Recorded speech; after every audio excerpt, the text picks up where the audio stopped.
মস্কোতে এই ছোট্ট বাসাটায় উঠেছিলাম। এটা ছিল আমার ২ দিনের ছোট্ট একটা ট্যুর। অ্যাকচুয়ালি আমি বাংলাদেশ এম্বাসিতে গিয়েছিলাম পার্সোনাল একটা কাজে। যার কারণে এটা কোনো ভ্যাকেশন ছিল না। আমি তেমন কোনো কিছু ভিডিওস করি নাই বা কোথাও ঘুরতে যাই নাই।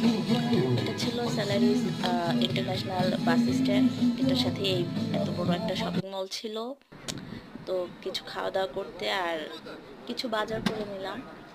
এখানে বাংলাদেশ সহ আরো অনেকগুলো কান্ট্রির ফ্ল্যাগ ছিল। ভালো লাগলো এটা শপিং মলের ভেতরে। তো পানিটা এত ক্লিয়ার ছিল, মনে হচ্ছিল যে একটু দাঁড়ায় থাকি, উপর থেকে শাওয়ারের মতো পানি পড়ছিল।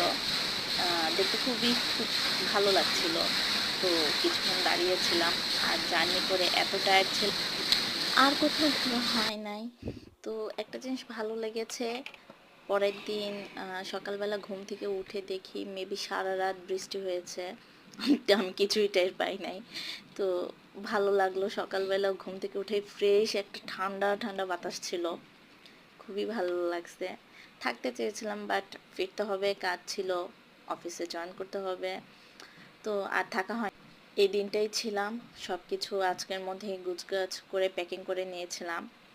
আর পরের দিনের বাস টিকিটও কাটা হয়ে গিয়েছিল, যেহেতু অনলাইনে ছিল, ঘরে বসে কাটছি। এটা ছিল সেলারবে ইন্টারন্যাশনাল বাস স্ট্যান্ড।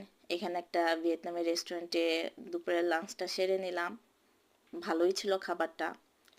তো এই যে বাসে অলরেডি সন্ধ্যা, আমি ফিরছি আমার ক্লাস না